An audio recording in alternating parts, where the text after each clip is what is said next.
Alright, so a very warm welcome back everyone. We've now learned a lot about tracks and the most important ones that you should use.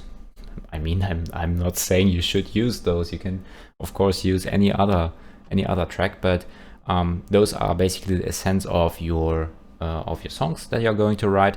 And now I'm just assuming that you already have some sort of arrangement going on and you want to start mixing your track. And we are now therefore talking about insert effects on your tracks that you can use in order to make your arrangements a little bit beefier, a little bit better, and also sounding great. So we are going to talk about our very first plugin here, which is the compressor. I've loaded one loop again. In this case, I've gone into the Nightcall synthwave sample pack and just chose one of those drum loops. And if we just play this back, you hear that you have this 80s kind of sound, and you have some very hard-hitting kicks and bass and whatnot. And now we want to add the compressor on top of this track. I'm just moving into the insert section here in my lower zone, and I'm just going to add a compressor here. You see that we have some of those available here, but you probably don't have all of these. So I'm just going with the Cubase default compressor, which is this one here.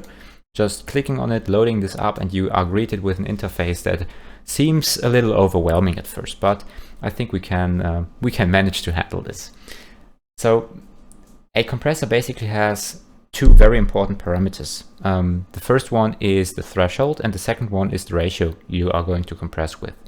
Both of those affect basically are affected by these two dots that you have here, or you can just use the sliders here, right? You just saw this here. I'm going to put this all on default with Control and click.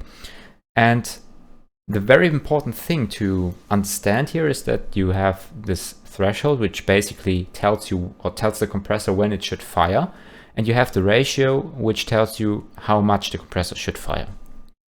And the ratio can be explained in a manner where you have basically, in this case, a ratio of 2:1 means that you have 2 decibels of gain above this threshold of -20 will be reduced to 1 decibel of gain above this threshold of -20.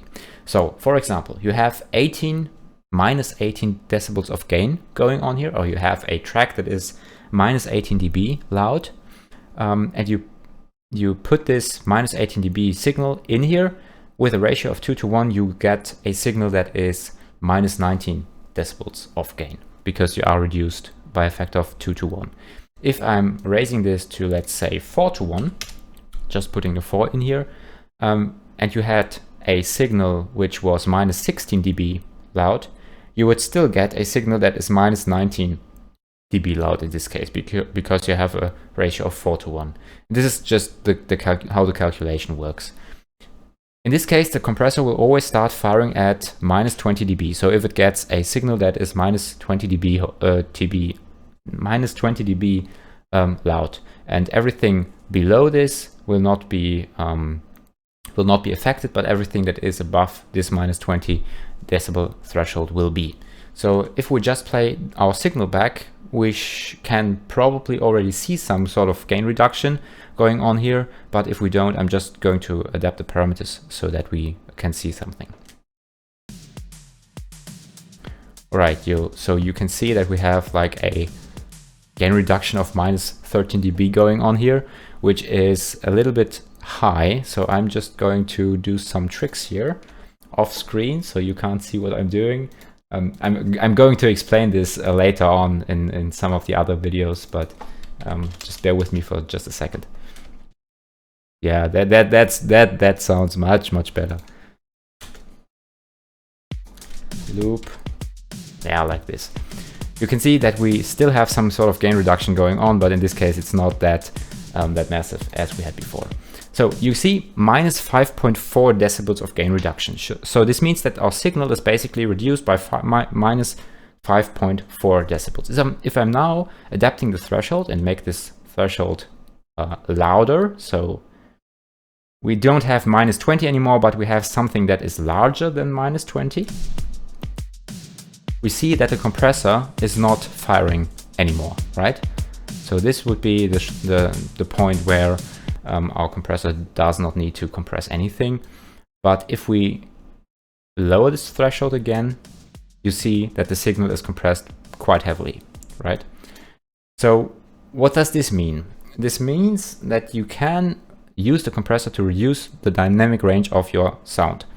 And there are also some other techniques that apply here, which is basically the attack and the release parameters that basically allow you to change the way your compressor works. And this is the reason why this signal does sound so squashed in this situation, because on the one hand we have the control room limiting here, but on the other hand we have the compressor which is active all at once, right? So what you can do against this is basically change the attack and release parameters. The attack parameter basically tells you how long the compressor takes to reach this. So how long this white bar, let's put it this way, this white bar takes to reach the point where it changes again, goes up. And the release parameter, well, then tells you how long this white bar needs to get back to the 0 point here.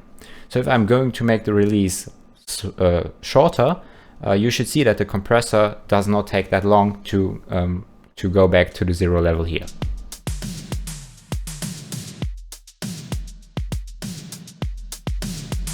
Right, so longer release time means that the compressor needs more time to go back to the 0 value here.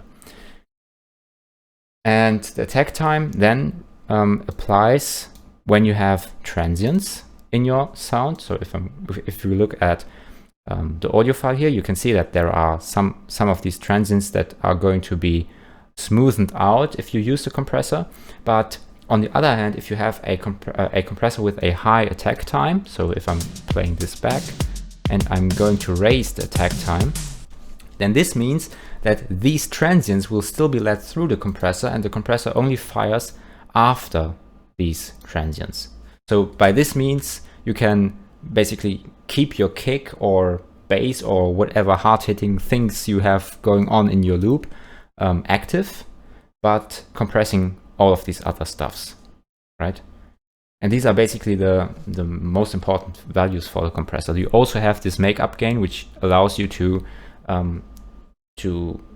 make the sound louder again after you have compressed this like hell, like we did with our -11 decibels of gain. So if I'm now putting some makeup gain on here, and you should probably, I'm doing all of these countermeasures in order not to blow your eardrums, but maybe you should lower your volume now. You see that we have some makeup gain going on here, and we see that the output gain raises quite a bit.